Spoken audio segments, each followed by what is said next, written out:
So is your ball striking weak, slappy, scoopy?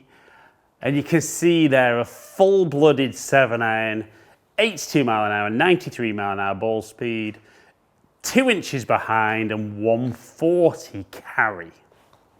But those words I used before, weak, slappy, scoopy, does that sound like your golf game? Well, today's video, I've got a tip that takes less than 2 seconds to do that is going to transform the way you hit the ball with every club in the bag. Now, just to get it in there, it's clearly not a 2-second video because I'm going to show you what you need to do, and if that's all you need, perfect. Watch it, do it, enjoy.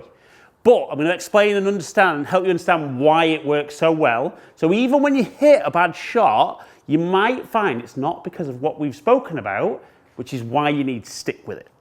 So what we'll see with a lot of golfers is as they start down, the weight moves onto that lead leg, but all of a sudden the hips start sliding out the way rather than turning, the upper body hangs back, and that's where lots of other things go on to try and get that club back on the golf ball.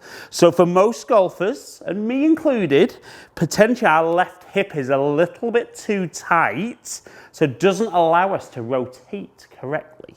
Now a little test for you, if you want to do it, is stand on your lead leg, obviously left foot for a right-handed golfer, balance on your right toe, put the shaft across your hips and just turn as far as you can while that left foot's flat on the floor.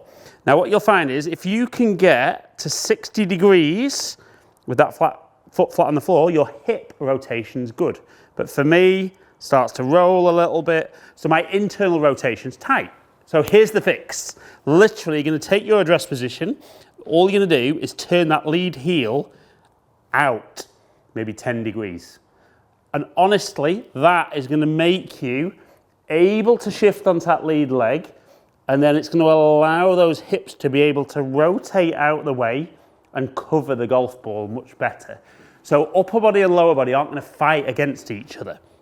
So literally we're going to set up there, turn that foot out 10, maybe even 15 degrees for some of you, and then just make your normal swing.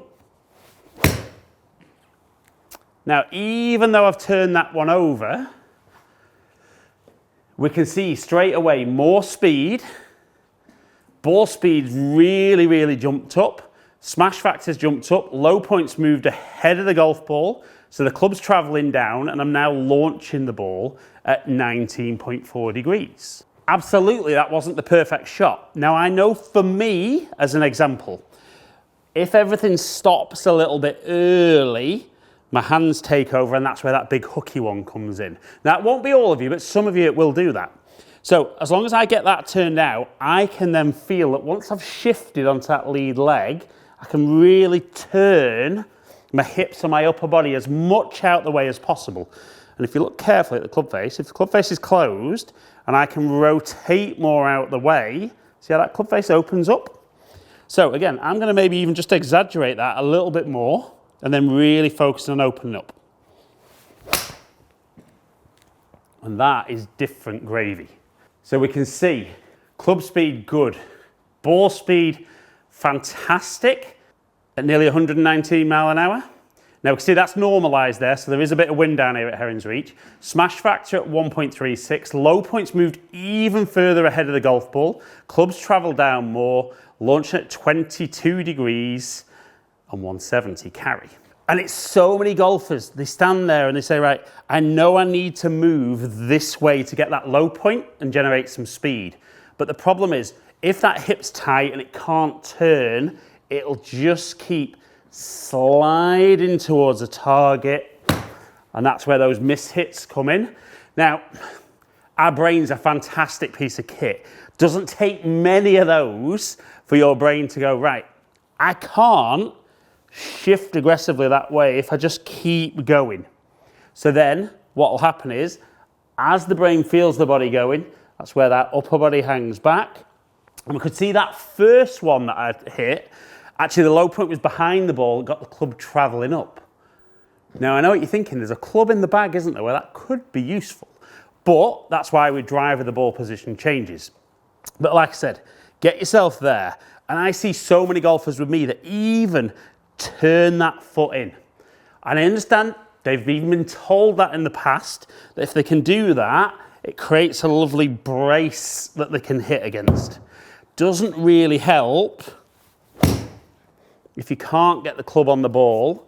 And even though that's nice and accurate, we can see ball speed's down nearly 16 mile an hour, low points behind, and it's costing me over 25 yards.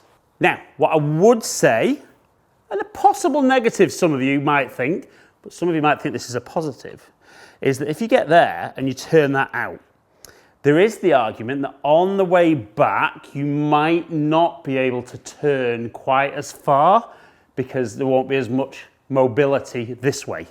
For loads of golfers, that's not a huge issue because when you get there, we tend to see some nice width on the way back.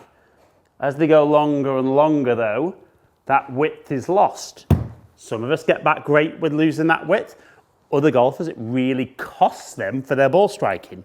So like I said, it might be for you that you set yourself up, normal stance, turn that lead heel out.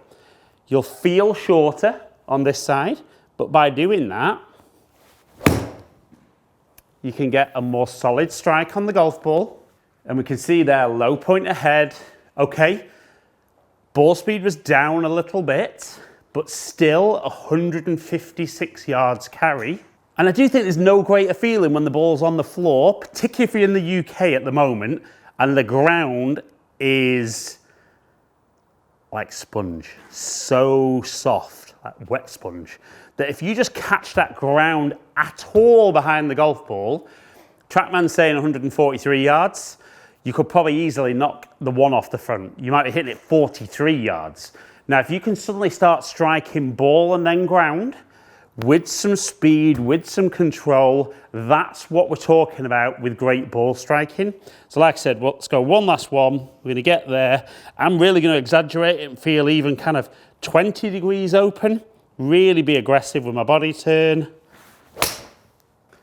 And that feels absolutely awesome. Nice and quick at 87 mile an hour. Ball speed at 116, smash factor at 1.33, 3.5 inches ahead, nearly 4 degrees down, launched at 22 degrees and 164 carry. So if you've enjoyed today's video, please click the subscribe button, ring the notification bell. I'm nearly at 100,000 and I'd love to get there quickly. Really enjoy doing these videos, but like I said, this tip, under 2 seconds for the tip. But please don't comment about it's not a 2-second video.